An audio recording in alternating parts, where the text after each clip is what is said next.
Valentín, es café, Noche de Gigantes. Amigos telespectadores, amigos presentes, tengo para ustedes una sorpresa, porque pienso para algunos esto va a ser algo nuevo, para otros va a ser un bonito recuerdo.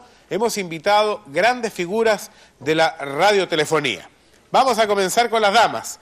Hoy día nos acompaña Alodia Corral.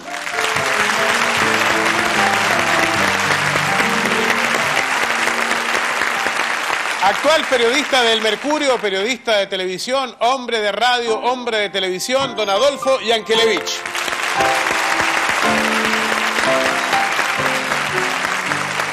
Otra figura ligada durante muchos años a nuestro canal, actualmente en Radio USACH, de larga trayectoria en la radiotelefonía, don Carlos de la Sota.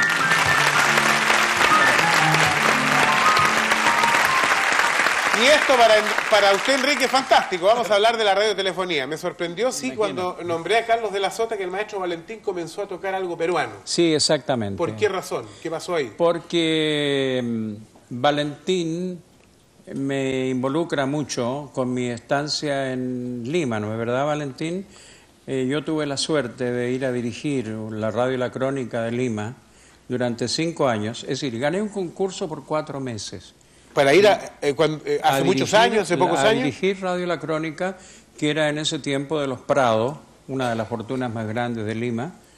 Primera vez que un chileno iba a dirigir una radio peruana que estaba prohibido por ley. ¿No podía un chileno ir? ¿Ah? ¿No podía un chileno ir a una radio? No, ningún extranjero, no chileno, no. Ningún extranjero podía dirigir una radio de ese país. Creo que en Chile también pasa lo mismo. Entonces, yo creo que fui una excepción.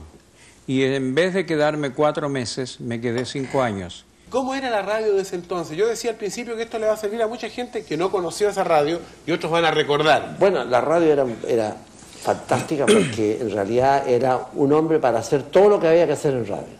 Había que barrer, había que hacer programas, había que leer noticias, había que programar. Todo, una sola persona, era one man show. ¿Pero el mismo tipo de radio de ahora o tenía diferencia? La única diferencia en cuanto a los elementos que tenías tú disponibles para hacer radio.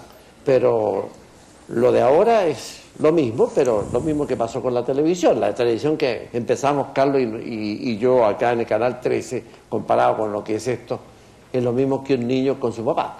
¿Cuáles dirías tú que son los grandes años de la radiotelefonía, el boom de la radiotelefonía chilena? El boom de la radiotelefonía chilena yo creo que va desde el año 45 hasta el 60, diría yo. ¿Qué dices tú, Carlos? Sí, exactamente. ¿Cuándo empiezan, por ejemplo, con estos discos de publicidad? Porque antes todo esto se hacía en vivo, ¿no?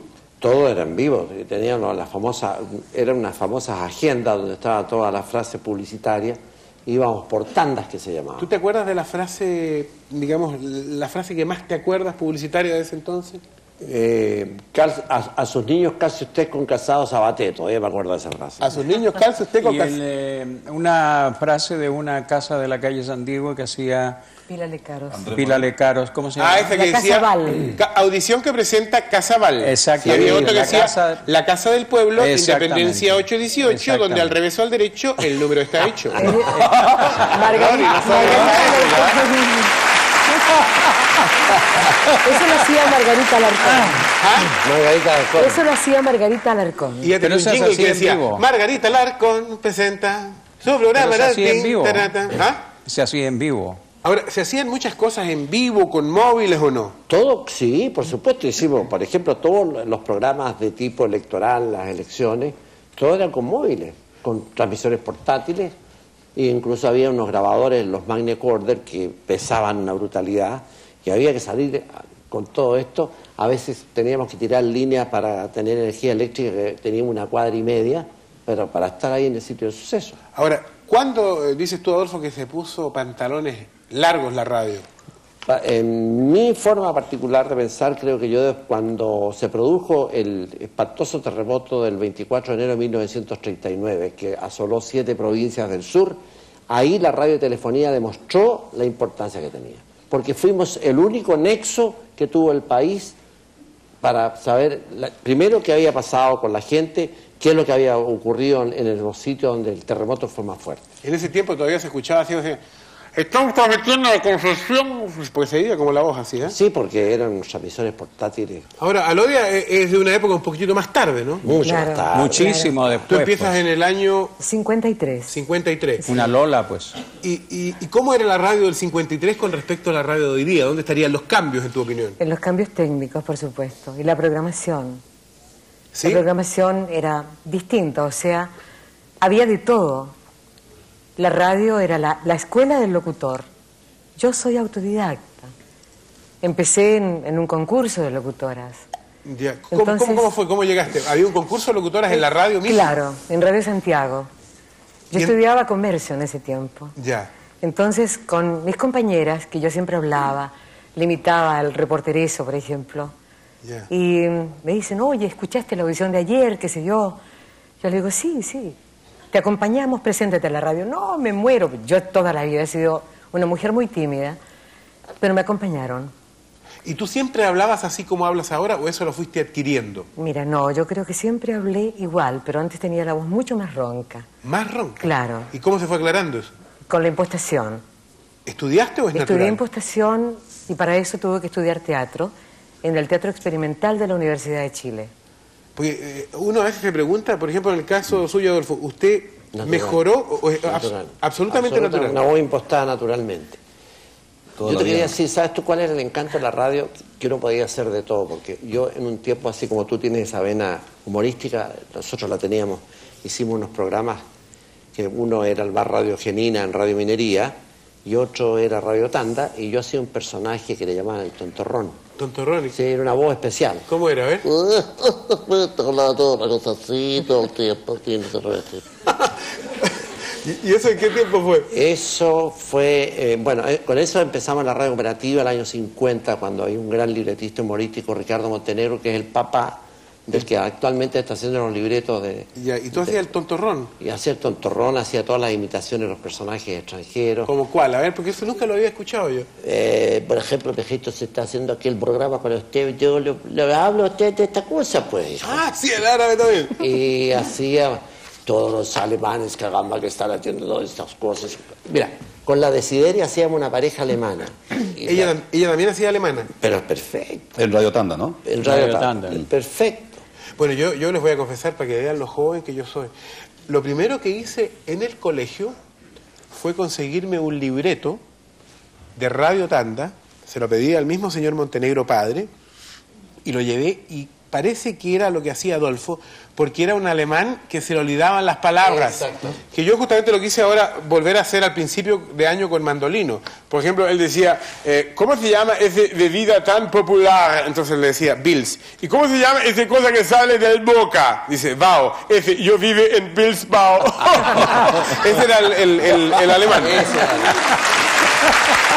Fue lo primero que hice en el colegio. Bueno, después teníamos el aspecto informativo. Por ejemplo, yo creo que uno de los récords de la radiotelefonía chilena, y aquí no quiero hablar de mí, pero si hubo alguien que llegó al lado de la cañonera donde estaba prisionero Perón, fuimos nosotros los chilenos.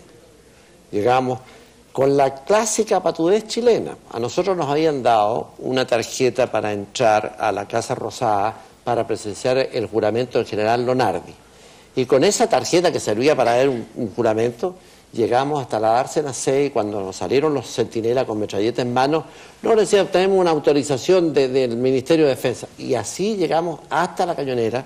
Yo vi personalmente a Perón asomado en los ojos de Güey, y cuando yo le iba a tirar un micrófono, Mario Moraga, un gran periodista chileno que hoy día no está ejerciendo, me pegó un codazo, y yo me molesté mucho porque estábamos grabando, pero no hice ningún otro ademán de lanzar el micrófono. Cuando terminamos el programa dije, ¿por qué me pegaste codazo cuando yo le iba a tirar el micrófono al general Perón? No, me dijo que detrás tenías tú un guardiamarina que estaba con una metralleta que te estaba apuntando a la espalda, así que tenía miedo que se hacía así. Hasta ahí está llegado nomás don Adolfo. Sí. Más de alguna vez, inclusive en un foro público por otro canal de televisión, tuvimos algunos encuentros de opinión referente a un punto de vista. ¿Tú crees que la televisión a la radio la postergó en términos de comunicación masiva o no? Yo lo que creo es que la radio se autopostergó. La radio como que se entregó ante este fenómeno de la televisión y no trató de luchar. Y estaba conversando ¿No crees que la radio se adecuó a lo que es el fenómeno de televisión como en todos los países desarrollados del mundo? Yo creo que se minimizó. Pero yo creo que la radio es media televisión nomás. O sea, es inevitable que la radio tuviera que quedar postergada frente a la televisión. Es que en todo el mundo porque aquí se sucede. ve y se escucha. Aquí estamos viendo a Adolfo, aquí estamos viendo a Lodia y a Carlos, y en la radio solamente lo estaríamos escuchando. Hay una radio en Buenos Aires, de un gran amigo nuestro, creo que tuyo también, José María Muñoz, que se llama Radio Rivadavia. Y la Radio Rivadavia, te consta, Enrique, le lucha a la sintonía a la televisión argentina. Y a Lodia, perdón, de esa época de la radio tuya, ¿te acuerdas de alguno de esos avisos así como hablaban de Calzado Sabaté? ¿Cuál te acuerdas tú? La gente lo debe recordar, ¿no? Quería Janina Linier, era uno de los Hoy como avisos. ayer, ¿no? Sí, sí. Claro. Antes era mejor que mejor, mejoral. Tú tienes una calidez especial en la voz que parece que la has ido adecuando al tipo de música, los boleros, la cosa romántica, el tango. ¿Te has Claro que especializado sí. en eso? Claro que sí.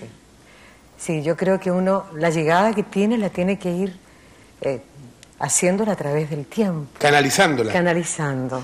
Porque yo empecé, por ejemplo, leyendo versos, pensamientos, poemas, y además en un programa de boleros, en melodías antes. ¿Pero tú hablas todo el día así? Sí, siempre hablo igual. Es su voz natural. Sí, yo hablo siempre igual. Es su voz natural.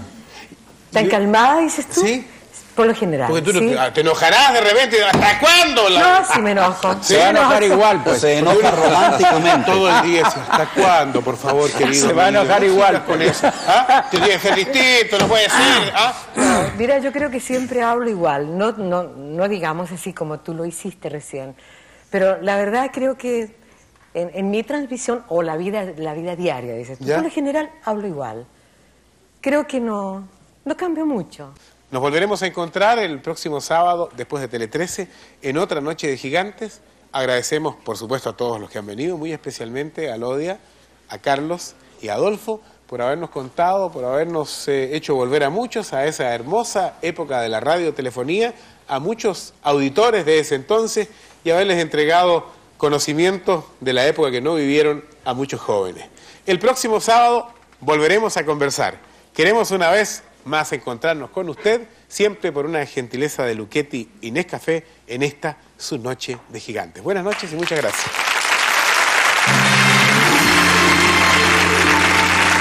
Universidad Católica de Chile Televisión presentó Noche de Gigantes, un programa que contó con el alto auspicio de Nescafé y Pastas Luchetti.